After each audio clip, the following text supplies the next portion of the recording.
안녕하십니까? 2024년 8월 13일 화요일 인도네시아 헤드라인 시작합니다. 첫 번째 소식입니다.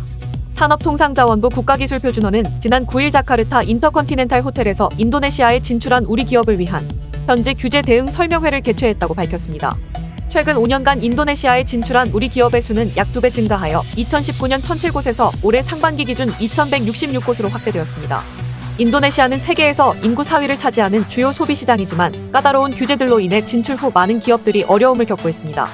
특히 할랄 인증과 표준 인증 제도가 강화되면서 기업들이 이를 충족하기 위한 노력이 요구되고 있습니다. 이에 따라 산업부 국표원은 인도네시아의 산업부 및 할랄 제품 보장청 등 관련 기관과 협력하여 이번 설명회를 진행했습니다. 설명회에서는 인도네시아의 기술 규제 정보와 개정 동향, 그리고 효과적인 대응 방안이 제시되었습니다. 이창수 산업부 국표원 기술규제대응국장은 우리 기업이 현지에 정착하려면 기술 규제에 대한 정보와 대응 전략을 확보하는 것이 필수라며 올해 중국과 베트남, 인도에 이어 인도네시아에서도 우리 기업들이 기술 규제를 준수할 수 있도록 지원할 계획이라고 전했습니다. 다음 소식입니다. 인도네시아 정부가 하이브리드 차에 대한 인센티브를 중단하고 전기차 산업을 적극 육성하면서 현대자동차가 현지 시장에서 새로운 기회를 맞이하고 있습니다. 일본 도요타가 장악해온 인도네시아 시장에서 현대차는 전기차를 중심으로 시장 공략에 박차를 가할 계획입니다. 지난 8일 현대차 인도네시아 판매법인은 전기차에 대한 투자를 확대할 준비가 되어 있다고 발표하며 현재 전기차 배터리 공장과 자동차 조립시설을 활용해 전기차 라인업을 즉시 추가할 것이라고 밝혔습니다. 참고로 인도네시아 정부는 2060년 탄소 중립 목표를 위해 2030년까지 60만 대의 전기차를 생산할 계획이며 이를 위한 전기차 인프라 구축을 강력히 추진하고 있습니다. 현대차는 이미 인도네시아 전역에 600개 이상의 충전소를 구축했으며 앞으로 1000개 이상의 충전소를 추가로 확보할 예정입니다. 또한 현대차는 LG에너지솔루션과 합작해 카라왕 신산업단지의 배터리셀 공장 HLI 그린파워를 설립하는 등 현지 전기차 생산 체제를 강화하고 있습니다. 다음 소식입니다. 인도네시아 정부는 내년 중 바이오 디젤에 사용되는 파묘 비율을 현재의 35%에서 40%로 올릴 계획이라고 발표했습니다.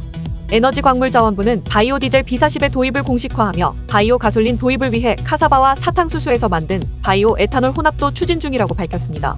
또한 파묘 비율이 50%인 바이오 디젤 도입을 위한 도로 테스트도 준비 중에 있으며 특히 B50 도입은 프라보어 수비안토 대통령 당선인의 공약 사항이기도 합니다. 해당 조치는 파묘 농가를 보호하고 원유 수입을 줄이기 위한 정책의 일환입니다. 참고로 인도네시아는 세계 최대의 파묘 생산국으로 2018년부터 모든 경유 차량과 기계류의 파묘가 혼합된 바이오 디젤 사용을 의무화해왔습니다. 정부는 B40 도입으로 바이오 디젤에 사용되는 파묘가 연간 1,100만 톤에서 1,400만 톤으로 증가할 것으로 전망하고 있습니다. 그러나 파묘 생산량이 정체된 상황에서 파묘 비율만 높이는 것이 수출에 부정적인 영향을 줄 수 있다는 우려도 있습니다.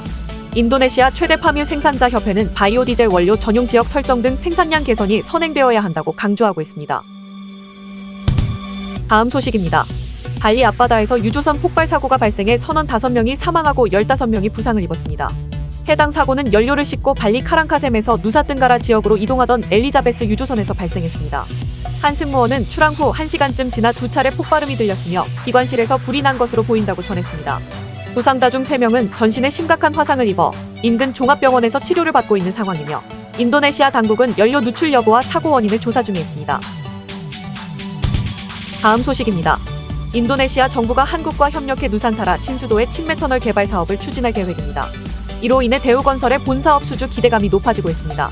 인도네시아 공공사업주택부 고속도로 사무국 국장은 인도네시아 최초의 수중 유로도로 사업을 한국과 협력해 추진할 것이라며 사업비는 약 6억 8천만 달러로 예상된다고 밝혔습니다.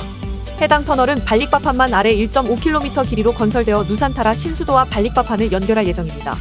대우건설은 작년 8월 인도네시아 국영건설사 후타마카리아와 해저 침매터널 프로젝트 연구를 공동으로 수행하는 업무 협약을 체결한 바 있으며 이로 인해 본공사 수주 가능성이 높은 상황입니다.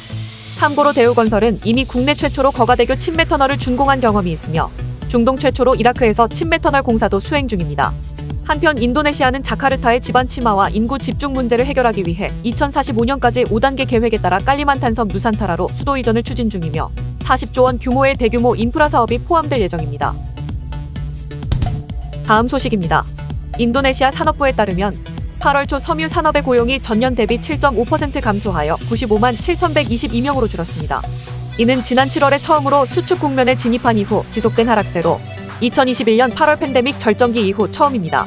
섬유, 가죽, 신발 산업 담당국장은 섬유 및 의류 산업의 고용이 2023년 대비 감소했다며 섬유 산업의 고용 감소는 몇 년간 지속되어 왔으며 2015년에는 124만 명의 노동자를 고용했었다고 언급했습니다.